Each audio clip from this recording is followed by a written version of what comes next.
Boy Meets World a toujours été associé à quelque chose de plus qu'une simple sitcom familiale, à l'innocence, au vendredi soir passé sur le canapé de la maison, à un monde où grandir faisait mal, mais où il y avait toujours quelqu'un pour te dire exactement ce que tu avais besoin d'entendre. Un professeur sage dans la maison d'à côté, un meilleur ami sorti de nulle part et resté pour toujours, une fille étrange qui est devenue l'amour d'une vie entière. Mais les histoires derrière cette série donnent l'impression de ne pas pouvoir être totalement vraies. Saviez-vous que l'actrice principale de la série a révélé publiquement son diagnostic de cancer, tout en continuant à enregistrer les épisodes du podcast qui a marqué toute une génération? Saviez-vous que le protagoniste a cessé de parler à tous ses anciens partenaires de jeu sans la moindre explication et qu'en 2026 personne n'a encore de réponse claire? Saviez-vous que l'homme qui a incarné le professeur le plus sage de la télévision familiale américaine vient de fêter ses 99 ans et qu'il continue encore à apparaître dans des conventions avec ses fans? Voici les vraies histoires, celles qui se cachèrent derrière les rires enregistrés, les leçons de Monsieur Finney et les couloirs du lycée John Adams High School. 7 saisons, 158 épisodes, une série devenue la colonne vertébrale des vendredis soirs, d'ABC pendant toute une décennie. Numéro 1, Lily Nixey, dans le rôle de Morgan Matthews. Commençons par celle qui a disparu sans que personne ne le remarque vraiment. Lily Nixey est née le 15 mai 1987 à Pasadena, en Californie. Elle n'avait que 6 ans lorsqu'elle a commencé à incarner Morgan Matthews, la petite sœur de Corey, dans le tout premier épisode de Boy Meets World en septembre 1993. Petite, drôle, avec ce genre de présence qui faisait rire le public sans qu'elle ait besoin d'en faire trop. Mais voici ce que presque personne ne se rappelle. Lily Nixey était la toute première Morgan. Elle a interprété le personnage pendant les 2 premières saisons, puis, à la 3e, quelque chose a changé. Il n'y a eu aucune annonce, aucune explication officielle. Simplement, au début de la saison 3, une autre actrice occupait la même place à la même table du petit déjeuner. Elle s'appelait Lindsay Ridgway, et Morgan Matthews continuait d'être Morgan Matthews, comme si rien ne s'était passé. Ce genre de transition arrivait bien plus souvent que les téléspectateurs ne voulaient l'admettre dans la télévision des années 1990. Dans beaucoup de productions, les enfants acteurs étaient interchangeables. Quand ils grandissaient trop vite, ou quand les producteurs voulaient autre chose, on les remplaçait, sans cérémonie, sans adieu. Après Boy Meets World, Nixey s'est éloignée de la vie publique et a étudié à l'Université de Californie à Berkeley. Elle s'est construite une vie loin des plateaux, loin des projecteurs et loin des conventions nostalgiques des années 1990, où ses anciens partenaires continuent de signer des autographes. En 2026, Lily Nixey a 38 ans. Très peu d'interviews, très peu de présence publique, une vie choisie loin de l'œil de la caméra, ce qui est exactement l'inverse de ce que font la plupart des anciens enfants stars quand ils veulent qu'on se souvienne d'eux. La première Morgan Matthews, celle à qui personne n'a dit au revoir à l'écran, celle qui, tout simplement, a disparu d'un vendredi à l'autre. Numéro 2, Lindsay Ridgway dans le rôle de Morgan Matthews. Elle est arrivée sans que personne ne l'attende, et elle est repartie de la même manière. Lindsay Ridgway est née le 6 mai 1985 à Northridge, en Californie. Elle avait 8 ans lorsqu'elle a repris le rôle de Morgan Matthews dans la 3e saison, remplaçant Lily Nixey en silence et sans explication. C'était la plus jeune fille de la famille Matthews, celle qui passait dans la cuisine, lançait une réplique drôle puis disparaissait. Mais quand elle était à l'écran, ça se remarquait. Ridgway est restée de manière récurrente de la saison 3 à la saison 5. Elle avait une énergie comique naturelle que la série a su exploiter, notamment grâce à la blague récurrente selon laquelle ses propres parents semblaient l'ignorer en permanence, un gag devenu l'un des plus appréciés de la série. Dans les 2 dernières saisons, lorsque l'intrigue s'est déplacée vers l'université, Morgan a tout simplement cessé d'apparaître. Aucun adieu, aucune résolution narrative. Elle s'est simplement fondue dans l'arrière-plan jusqu'à ne plus être là. Après la série, Ridgway a continué à jouer dans quelques petits projets pendant plusieurs années, avant de se retirer progressivement de l'industrie. Elle a gardé un profil nettement plus discret que d'autres membres du casting. En 2026, Lindsay Ridgway a 40 ans. Elle a été Morgan Matthews pendant 3 saisons. Elle a bien tenu le rôle. Puis, comme le personnage qu'elle incarnait, elle a trouvé le moyen d'exister en dehors du centre de l'attention. 2 fillettes, un seul personnage, et une seule question à laquelle la série n'a jamais répondu à l'écran. Laquelle était la vraie Morgan? Numéro 3, Trina McGee dans le rôle d'Angela Moore. Voici l'histoire de quelqu'un qui est arrivé tard dans la série et qui, sans vraiment le vouloir, est devenue l'une de ses figures les plus importantes. Trina McGee est née le 7 août 1969 à Philadelphie, en Pennsylvanie. Elle avait 28 ans lorsqu'elle a rejoint le casting de Boy Meets World dans la saison 5, en 1997, dans le rôle d'Angela Moore, la petite amie de Shawn Hunter. Elle était plus âgée que la plupart de ses partenaires. Elle avait déjà travaillé sur The Fresh Prince of Bel-Air. Et lorsqu'elle est arrivée dans la série, elle a apporté quelque chose dont le programme avait besoin.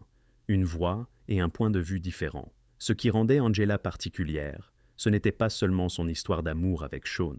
C'était ce qu'elle représentait dans le récit. C'était une femme noire dans une série dominée par des personnages blancs à une époque où la télévision familiale des années 1990 ne réfléchissait pas toujours avec beaucoup d'attention à ce type de représentation. Elle est arrivée, elle est restée, et sa relation avec Shawn est devenue l'un des arcs émotionnels les plus marquants des dernières saisons. En 2021, McGee a parlé ouvertement de son expérience sur le plateau. Elle a expliqué avoir subi des micro-agressions et évolué dans un environnement qui n'avait pas toujours été le plus accueillant pour elle en tant que femme noire. Danielle Fishel, Ryder Strong et Will Friedle ont reconnu publiquement ses propos dans le cadre du podcast Pod Meets World. Ce n'était pas une conversation confortable, mais c'était une conversation honnête. McGee a participé au panel de réunion du casting lors du 90s Con 2024. Elle reste une figure très appréciée de ceux qui ont grandi avec la série. En 2026, Trina McGee a 56 ans. Angela Moore a été le personnage arrivé au moment exact où la série avait besoin de mûrir. Et l'actrice qui l'a incarnée a eu, des décennies plus tard, le courage de parler avec franchise de ce que cela avait réellement signifié pour elle. Certains acteurs marquent les esprits par ce qu'ils disent à l'écran, d'autres par ce qu'ils disent une fois les caméras éteintes. Numéro 4. Maitland Ward dans le rôle de Rachel McGuire. Voici l'histoire de quelqu'un qui est entré dans la série dans sa dernière ligne droite, est devenu un visage familier pour des millions de personnes, puis a pris une décision qui a bouleversé toute la communauté des fans de Boy Meets World plusieurs décennies plus tard. Maitland Ward est né le 24 septembre 1977 à Long Beach, en Californie. Elle avait 20 ans lorsqu'elle a rejoint le casting de Boy Meets World dans la saison 6, en 1998, dans le rôle de Rachel McGuire, une étudiante qui devient colocataire d'Eric Matthews et de Jack Hunter. Elle est arrivée à un moment où la série cherchait de nouvelles dynamiques pour ses personnages dans le cadre universitaire. Rachel n'était pas au centre de l'intrigue, mais elle avait ce que les bons seconds rôles possèdent, une alchimie naturelle avec des personnages que l'on connaissait déjà et une énergie qui faisait qu'on la remarquait immédiatement. Elle est restée pendant les 2 dernières saisons, jusqu'à la fin de la série, en 2000. Mais la partie de l'histoire de Maitland Ward que personne n'avait vu venir a commencé des années plus tard. En 2019, Ward a annoncé qu'elle se lançait dans l'industrie du divertissement pour adultes. Cette décision a secoué la communauté des fans de la série. Pour beaucoup, Rachel McGuire était inséparable de l'image de Boy Meets World. Et soudain, la femme qui avait incarné ce rôle empruntait l'un des chemins les plus inattendus qu'une actrice issue de l'univers Disney ABC puisse prendre. La suite a été compliquée. Ward a expliqué qu'elle s'était sentie traitée comme un objet par les producteurs pendant son passage dans la série. En février 2025, elle a été invitée dans le podcast Pod Meets World avec Danielle Fishel, Ryder Strong et Will Friedle. La conversation s'est transformée en confrontation directe entre Ward et Fishel. Des tensions accumulées pendant des années, exposées en plein jour. Ward a ensuite déclaré publiquement qu'elle avait le sentiment que cette rencontre avait été orchestrée. En 2026, Maitland Ward a 48 ans. Elle a publié ses mémoires et s'est longuement exprimée sur ses expériences à Hollywood. Son histoire est complexe, polémique et profondément humaine.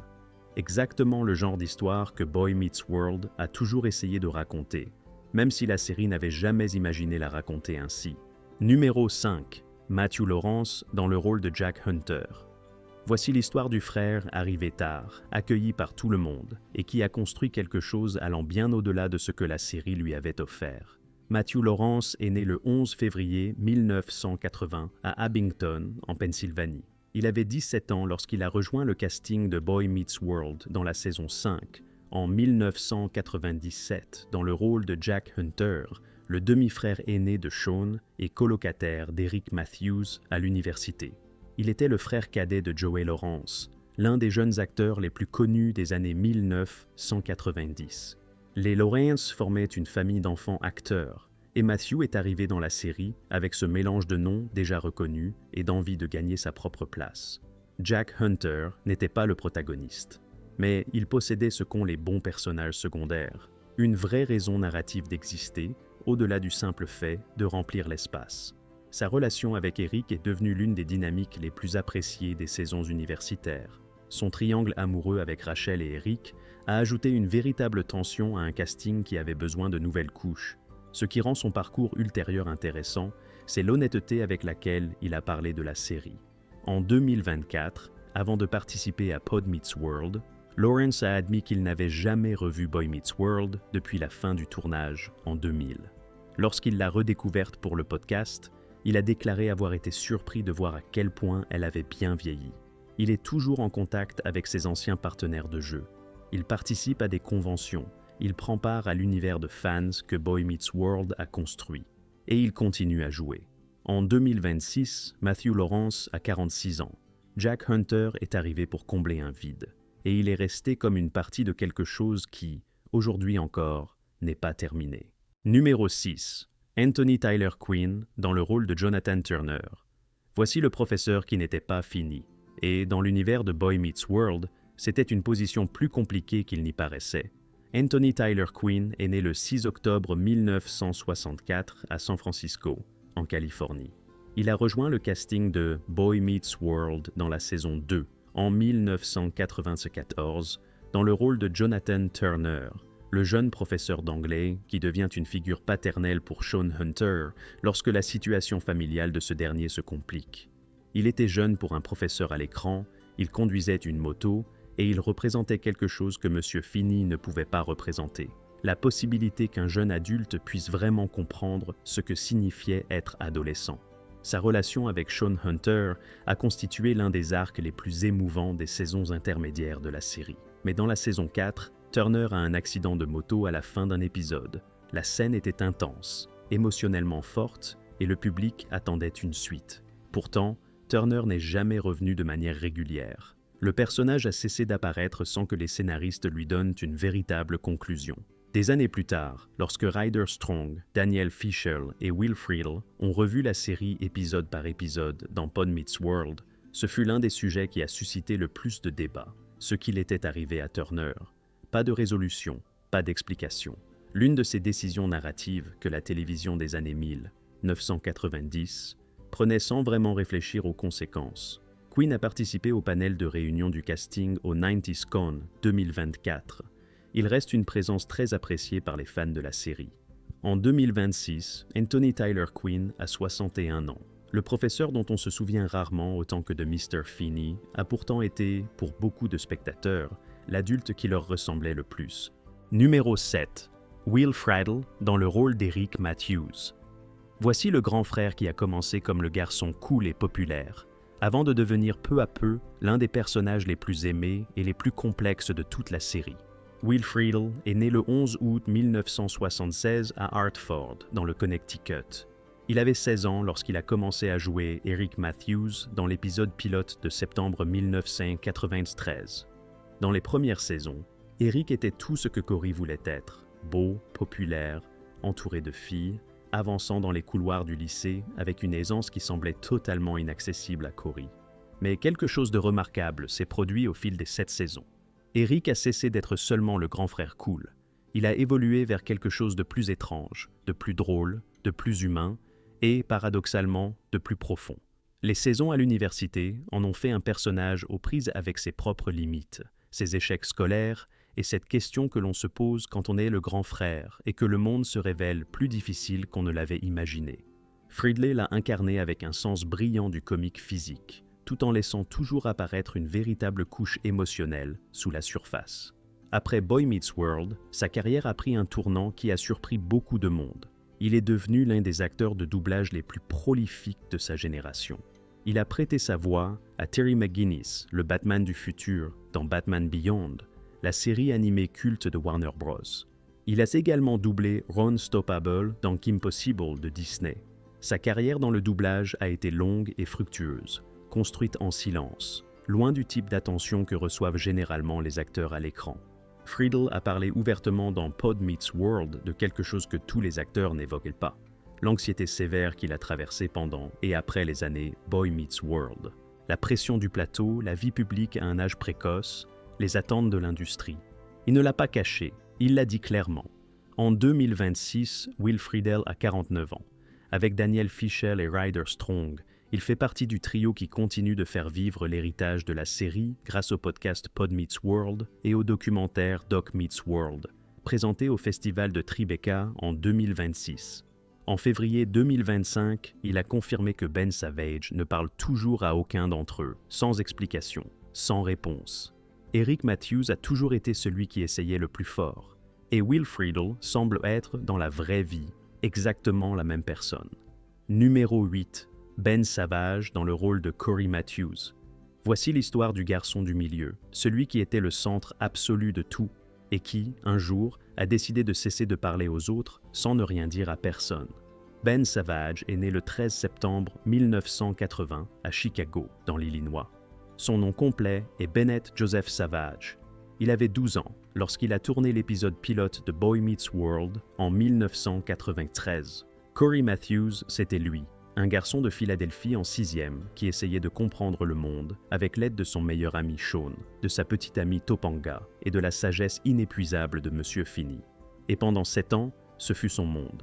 Savage a littéralement grandi sous les yeux du public, de 12 à 19 ans, du début de l'adolescence jusqu'à la fin des années d'études du personnage. Il était le frère cadet de l'acteur Fred Savage, connu pour The Wonder Years, Deux frères, 2 séries emblématiques de la télévision familiale. 2 générations de fans qui les ont suivis avec passion. Mais c'est ce qui s'est passé après la série qui rend son histoire la plus étrange de tout le casting. Après Boy Meets World, Savage a étudié à Stanford University, où il a obtenu, en 2004, un diplôme en sciences politiques. Pas vraiment le parcours classique d'un jeune acteur de télévision. Il est ensuite revenu de façon ponctuelle dans le monde du divertissement, notamment avec sa participation à la suite Girl Meets World, diffusée de 2014 à 2017 sur Disney Channel, où il a repris le rôle d'un Cory Matthews devenu adulte. Puis, la politique est entrée en scène. Savage s'est présenté au conseil municipal de West Hollywood en 2022. Il n'a pas été élu. En 2023, il s'est présenté aux primaires pour le Congrès dans le 30e district de Californie. Il n'a pas été retenu. Son dernier rôle à l'écran remonte à un téléfilm Lifetime en 2022. Et, à un moment situé autour de 2020, il a cessé de répondre aux messages de ses anciens partenaires de jeu. Daniel Fishel, Ryder Strong et Will Friedle l'ont mentionné publiquement en 2023. Il n'y avait pas eu de dispute, aucun incident précis. Simplement, Ben avait cessé d'être joignable. En février 2025, Friedle a confirmé que Savage ne parlait toujours à aucun d'entre eux. Ben, lui, n'a jamais commenté l'affaire. En mai 2025, Savage a annoncé sur Instagram que lui et son épouse Tessa Angermayer, qu'il avait épousée en février 2023, attendaient leur premier enfant pour la fin de l'année. Une nouvelle vie, un nouveau chapitre. En 2026, Ben Savage a 45 ans, le protagoniste de l'une des séries les plus aimées des années 1990, le garçon dans lequel toute une génération a projeté ses doutes, ses erreurs et ses amours, a choisi une voie complètement différente de celle de ses anciens partenaires. Il n'y a pas de réponse simple à cela. Mais une chose est vraie. Cory Matthews n'aurait jamais fait ça. Cory Matthews revenait toujours parler à Sean. Et peut-être que cette distance entre le personnage et la personne est la chose la plus honnête que Ben Savage nous ait dite depuis des années. Numéro 9, Daniel Fishel dans le rôle de Topanga, Lawrence. Voici l'histoire de la fille qui n'aurait jamais dû obtenir le rôle. Celle que, selon la légende, le créateur de la série lui-même aurait menacé de renvoyer dès la première semaine. Et qui a fini par devenir la raison pour laquelle des millions de personnes croient encore à l'amour des vendredis soirs.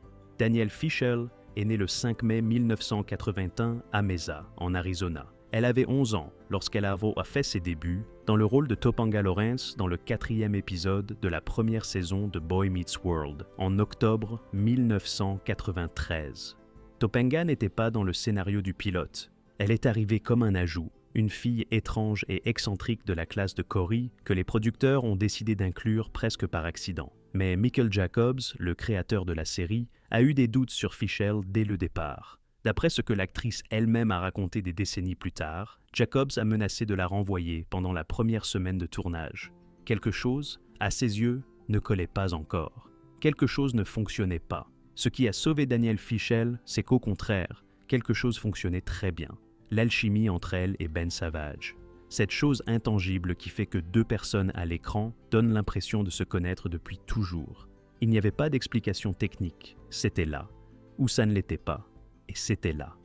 Au fil des 7 saisons de la série, Topanga Lawrence est passée de fille étrange du voisinage à véritable centre émotionnel du programme. L'amour de Corey. Le point d'ancrage, celle qui, dans l'univers de Boy Meets World, incarnait la certitude au milieu des incertitudes adolescentes. Après la série, Fischel a continué à jouer de manière intermittente. Elle était revenue dans le rôle de Topanga dans Girl Meets World, où le personnage était devenu mère. Elle a épousé le producteur Jensen Karp, avec qui elle a 2 enfants. Puis, en 2022, avec Ryder Strong et Will Friedle, elle a lancé Pod Meets World, un podcast qui revisite Boy Meets World épisode par épisode et qui est devenu l'un des plus écoutés de l'année, ainsi qu'un véritable phénomène culturel pour les milléniaux américains. Mais 2024 a apporté quelque chose que personne dans l'équipe du podcast n'avait vu venir. En octobre 2024, Danielle Fishel a révélé publiquement qu'on lui avait diagnostiqué un DCIS, une forme précoce de cancer du sein, stade 0. Il a été détecté à temps, grâce aux examens de prévention. Les premières personnes à l'apprendre en dehors de sa famille, selon ses propres mots, ont été Ryder Strong et Will Friedle, ses anciens partenaires de Boy Meets World. Elle a subi son opération, elle a continué à avancer, elle a continué à enregistrer, elle a continué à être Topanga Lawrence dans l'univers du podcast. En novembre 2025, elle a participé comme candidate à la saison 34 de Dancing with the Stars, où elle dansait avec le chorégraphe Pasha Pashkov. Strong et Friedle l'ont publiquement défendu lorsqu'ils ont estimé que les juges ne l'évaluaient pas à sa juste valeur. Exactement comme Corey et Sean auraient défendu Topanga. En 2026, Danielle Fishel a 44 ans. Avec ses anciens partenaires, elle a présenté le documentaire Doc Meets World au festival de Tribeca, une œuvre qui raconte les retrouvailles du casting et la tournée nationale qu'ils ont effectuée ensemble. Topanga Lawrence était le personnage qui n'aurait jamais dû exister, celui qui a failli être éliminé avant même que la série n'achève sa première semaine. Et Danielle Fishel a fait en sorte que ce personnage non seulement existe, mais devienne aussi la raison pour laquelle des millions de personnes savent encore ce que cela veut dire lorsque quelqu'un leur dit « Tu es ma Topanga ». Numéro 10. Ryder Strong dans le rôle de Shawn Hunter. Voici la vérité qui met du temps à arriver. Le meilleur ami était, en réalité, le personnage le plus complexe de la série. Et l'acteur qui l'incarnait s'est révélé, des décennies plus tard, être le plus ambitieux de tous. Ryder Strong est né le 11 décembre 1979 à San Francisco, en Californie. Son nom complet est Ryder King Strong. Il avait 13 ans lorsqu'il a fait ses débuts dans le rôle de Shawn Hunter dans l'épisode pilote de Boy Meets World en 1993. Shawn était le meilleur ami de Corey, celui qui venait de l'autre côté des rails, le garçon dont la famille se brisait pendant que celle de Corey restait intacte. Le garçon capable d'être charmant et autodestructeur à la fois, souvent dans le même épisode. Et voici ce qui rend Shawn Hunter différent de la plupart des meilleurs amis dans les séries familiales des années 1990. La série n'a jamais simplifié son histoire. Père absent, mère partie, élevé dans un parc de mobile home, tenté par l'idée de rejoindre une secte. Possibilité de partir sans jamais revenir. Boy Meets World a pris Shawn Hunter au sérieux, et Ryder Strong a fait exactement la même chose. Strong a commencé sa carrière à 9 ans, lorsqu'il a été choisi pour interpréter Gavroche dans une production de Les Misérables, à San Francisco. Ce n'était pas un enfant acteur de publicité. C'était quelqu'un qui avait déjà une formation, une intention, une vraie compréhension de ce que signifiait habiter un personnage. Après Boy Meets World, il a approfondi cette formation. Il a étudié à Columbia University à New York. Il est devenu écrivain, réalisateur et scénariste. il a coécrit et réalisé Irish Twins avec son frère Shiloh, présenté au Festival de Tribeca en 2008 et récompensé dans plusieurs festivals indépendants. Il est revenu dans l'univers de la série comme réalisateur d'épisodes de Girl Meets World, qui a reçu une nomination aux Emmy Awards. En 2022, avec Daniel Fishel et Will Friedle, il a créé Pod Meets World. C'était son idée. Le podcast qui a amené 3 acteurs des années 1990 à revisiter, épisode après épisode, la série qui les avait rendus célèbres, avec une honnêteté adulte que la série originale ne pouvait pas encore avoir. Il est marié à la productrice Alexandra Barreto. En 2026, il a 46 ans et s'apprête à lancer The Red Weather, une série audio criminelle qu'il écrit, réalise et interprète, produite par iHeartMedia. Et avec Fishel et Friedle, il a présenté Doc Meets World au Festival de Tribeca, le documentaire qui capture la tournée nationale qu'ils ont faite avec les fans de toute une génération. Sean Hunter était le garçon dont personne n'attendait grand-chose. Ryder Strong s'est chargé de démontrer que cela avait toujours été la plus grande erreur qu'on pouvait commettre à son sujet. Numéro 11, William Daniels, dans le rôle de George Feeney. Et enfin, nous arrivons à celui que tout le monde attendait. Pas parce qu'il est le plus célèbre du casting, pas parce qu'il a fait le plus de gros titres, mais parce qu'en 2026, William Daniels a 99 ans et qu'il vient tout juste d'annoncer son arrivée sur Cameo. Si cela ne vous dit pas déjà tout ce que vous devez savoir sur cet homme, continuez à lire. William David Daniels est né le 31 mars 1927 à Brooklyn, à New York. Il avait 65 ans lorsqu'il est apparu pour la première fois dans le rôle de George Feeney dans l'épisode pilote de Boy Meets World en septembre 1993. Monsieur Feeney était le professeur et voisin des Matthews, l'homme qui vivait littéralement de l'autre côté de la clôture du jardin de Corey et qui lui offrait, semaine après semaine, la sagesse dont la série avait besoin pour rester sincère. Mais ce qui rend l'histoire de William Daniels extraordinaire, c'est tout ce qu'il y avait avant. Avant Monsieur Feeney, Daniels avait déjà derrière lui 40 ans de carrière. Il était apparu dans The Graduate en 1967 aux côtés de Dustin Hoffman. Il avait remporté 2 Primetime Emmy Awards pour son rôle du docteur Mark Craig dans St. Elsewhere, la célèbre série médicale des années 1980. Il avait prêté sa voix à Kit, la voiture intelligente de Knight Rider, de 1982 à 1986. Il avait travaillé au théâtre avec des figures du calibre de Marlon Brando. Lorsqu'il est arrivé sur le plateau de Boy Meets World, c'était déjà une légende. Les jeunes acteurs autour de lui le savaient. Et lui les a traités exactement comme M. Feeney traitait ses élèves, avec exigence, avec respect et avec la conviction qu'ils méritaient d'apprendre auprès de quelqu'un qui avait vu plus de choses qu'eux. Ryder Strong l'a raconté dans une interview des années plus tard. Daniels enseignait par l'exemple, quand les jeunes du casting plaisantaient trop, arrivaient en retard ou ne connaissaient pas leurs répliques. Lui était là, à l'heure, préparé, professionnel. Et cela a fixé, en silence, le niveau d'exigence pour tout le monde. Daniels a été présent durant toutes les saisons de la série. Il est apparu dans Girl Meets World. Il participe à des conventions avec les fans. Il possède un compte Cameo par lequel il envoie des messages personnalisés à ses admirateurs avec une phrase devenue culte dans tous les contextes possibles. La classe est levée. Il est marié depuis le 30 juin 1951 à l'actrice Bonnie Bartlett, qui est elle aussi apparue dans Boy Meets World dans le rôle de la doyenne Lila Bolander, 75 ans de mariage. Selon plusieurs sources publiées en 2026, il s'agit du plus long mariage toujours en cours de l'histoire d'Hollywood.